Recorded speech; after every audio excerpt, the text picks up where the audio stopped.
As of March 2016, the number of humans alive in the world is at 7.4 billion people. But what if every single last one of us, everybody watching this video including you, all lived together in the same city? How big or small would this city look like, and how close together would we all have to live? Let's pause and think for a moment about where we all currently live. 60% of us live in Asia, while 16% live in Africa, 10% in Europe, 8% in North America, 5.5% in South America, just 0.5% in Australia and Oceania, and too little people to even register on the scale in Antarctica. So first off, we would have to agree on which continent or island we would migrate everybody in the world to. 50.5% of everybody in the world currently lives in a city, so we would have to convince the other 49.5% of people to come and join us. So now, assuming that we have gathered everybody together in the same place to create our city, let's look at some real-life examples to see what living so close together might actually look like. Singapore is the most densely populated country in the world right now. 5,399,000 people live in the small country of just 710 square kilometers. That means that for every square kilometer in size within the country, there are 7,605 people living out their lives on average. But Singapore is a country the size of a city, and there are much more densely populated cities than that already in the world. For reference, downtown Manhattan in New York City has a population density of 26,939 people every square kilometer. That's a lot of people very close together, but we're just scratching the surface. The densest city in the world right now is Manila in the Philippines, where you will find 41,515 people every square kilometer, but Manila's total population is relatively low, at just 1,780,000 people.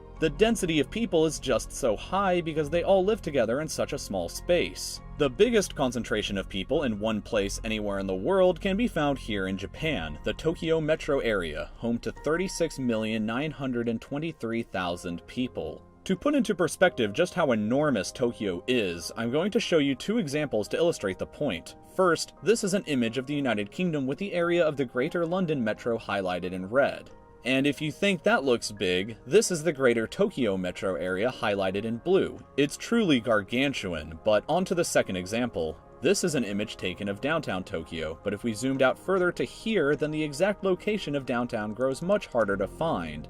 Let's trade out this photo for a new one, which shows the true size of Tokyo as seen from the sky. In this one photo that you're looking at lives nearly the same population as all of Australia, New Zealand, and Oceania combined, or about 0.5% of everybody in the world, all in one city. But we still have the other 95.5% of the human population to think about, and we can still fit people into a much smaller space.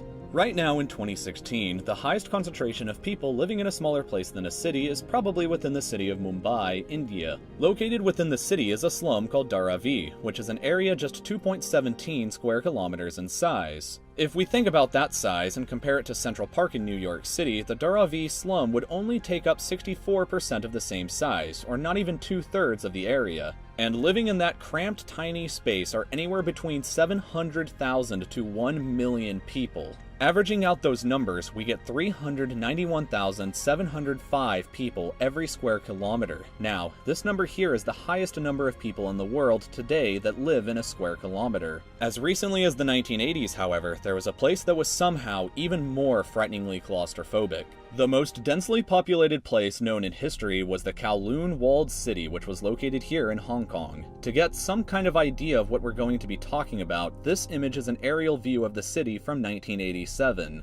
You can kind of get some scale of it by looking at the basketball courts over here on the right or the trucks over here on the left, but the overall total area of these buildings is just 0.26 square kilometers. Another way to possibly imagine how tiny that really is this way. Here are 3 American football fields side by side. The Kowloon Walled City would be just a little bigger than them put together. And 33,000 people were living in that tiny space, meaning that if we stretched that out to a full square kilometer, the population density would be 1.2 million people. Living that close together would look something like this image, and this number is the absolute limit that we've ever seen in the real world of how many people can live together in such a small area. So now let's visualize how big our hypothetical global city would have to be according to the different population densities that we have been discussing.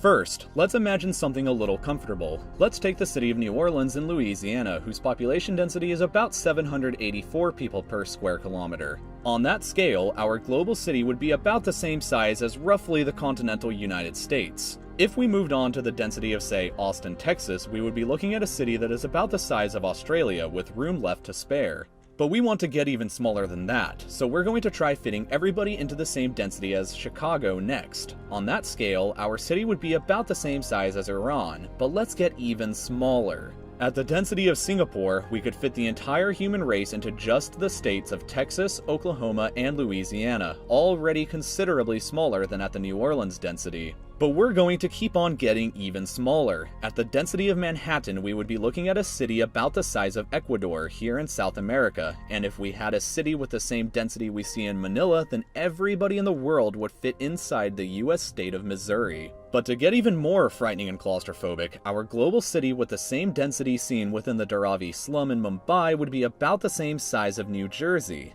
And finally, at about the absolute real-world limit, if we built our global city with the same population density as Kowloon Walled City, we would fit every single person in the world into an area about the same size as Palestine, which itself is only about half the size of the Tokyo metro area. Let's put all of these different sizes in a row to get possibly the best visualization. First, we have a city with the same density of New Orleans, followed by Austin, Chicago, Singapore, Manhattan, Manila, the Dharavi slum, and finally the Kowloon Walled City. Whichever way you look at it, living together in the same city would be both bizarre and leave an enormous amount of empty space left in the world.